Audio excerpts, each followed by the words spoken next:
Have you ever looked in the mirror and not recognized the person staring back? Not in a literal sense, but have you ever felt a deep, nagging disconnect between who you are and who you know you could be? It's a strange feeling, isn't it? Like you're wearing an outfit that's 2 sizes too small, constricting your every move, your every breath. That outfit is your old self.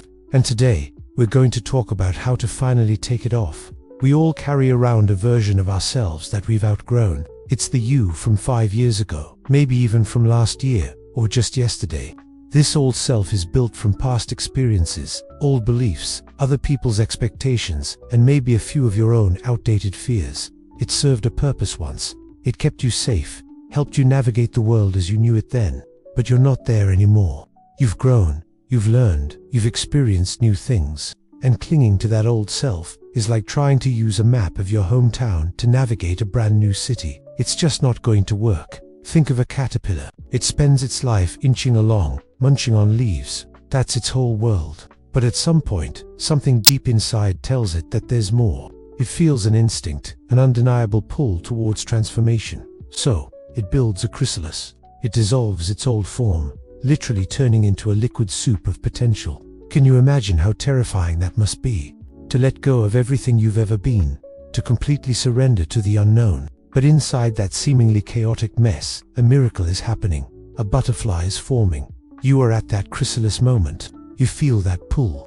You know there's a more vibrant, more authentic version of you waiting to emerge. But the process feels scary. Letting go of the familiar, even if it's uncomfortable, is one of the hardest things we can do as humans.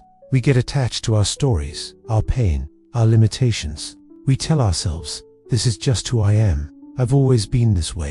That's the voice of your old self trying to keep you safe in your tiny, familiar world. It's afraid of the vastness of the sky. So, how do we begin this process of shedding? It starts with awareness. You have to consciously recognize the parts of you that no longer serve you. What are the thoughts you keep thinking that hold you back? I'm not good enough. I'll never be able to do that. What will people think? These are not truths. They are old programs running on outdated software. You have to see them for what they are. Echoes from a past you no longer inhabit. When you catch yourself thinking one of these thoughts, don't fight it. Don't beat yourself up for it. Just notice it. Say to yourself, there's that old story again. Interesting. By observing it without judgment, you create a space between you and the thought. In that space, you have a choice. You can choose to believe it, or you can choose to let it go. Imagine that thought is a cloud passing in the sky. You can acknowledge it, watch it float by, and then bring your focus back to the clear blue sky that is your true essence. The next step is to get really clear on who you want to become. If you're shedding an old skin, what does the new one look like?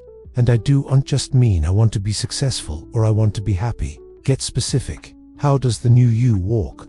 How do they talk? What are their daily habits? What do they believe about themselves and the world? Write it down. Create a vivid, detailed picture of this evolved version of yourself. This isn't about creating a perfect, flawless person. It's about defining your next level. It's about creating a North Star that will guide you through the discomfort of change. When you have that vision, you can start making small, intentional choices every single day that align with it. If the new you is healthy and energetic, maybe you choose to go for a walk instead of scrolling on your phone. If the new you is confident, maybe you speak up in a meeting when you normally would have stayed silent. These small actions are like votes for your future self.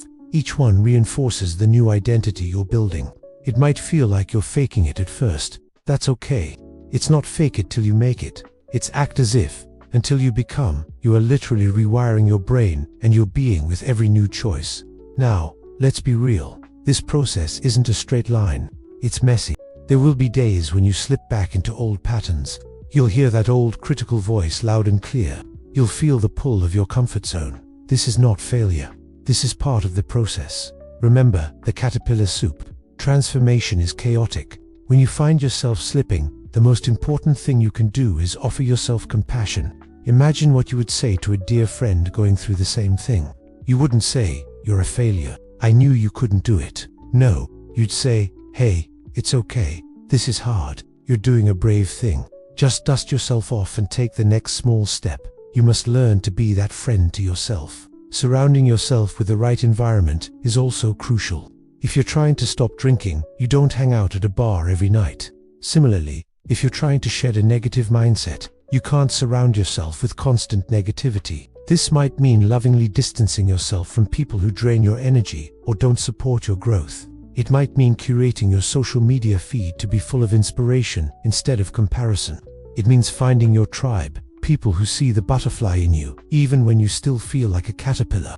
These people will hold the vision for you when you can't hold it for yourself.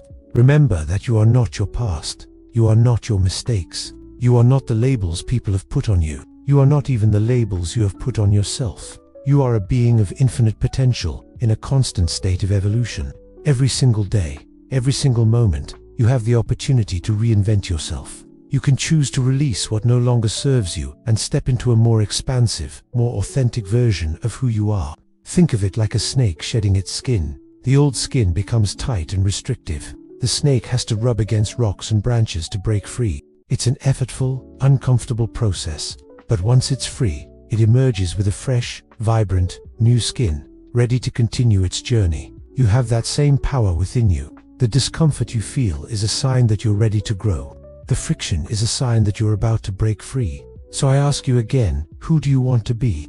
Not based on your past, but based on your potential. Start today. Acknowledge one old belief that's holding you back. Make one small choice that aligns with your future self. Offer yourself one moment of compassion. This is how the revolution begins. Not with a massive earthquake, but with a series of small, consistent tremors that reshape your inner landscape. You are the artist and the clay. You are the caterpillar and the butterfly. The power to transform is, and always has been, right inside you. It's time to stop looking in the mirror and seeing who you were. It's time to start creating the person you are meant to become. Let go of the old map. Embrace the adventure of the unknown territory ahead. Your wings are waiting. All you have to do is be brave enough to dissolve, and then brave enough to fly. Thank you so much for spending this time with me. If this resonated with you, please consider liking this video and subscribing for more content on personal growth and transformation. You've got this. I'll see you in the next one.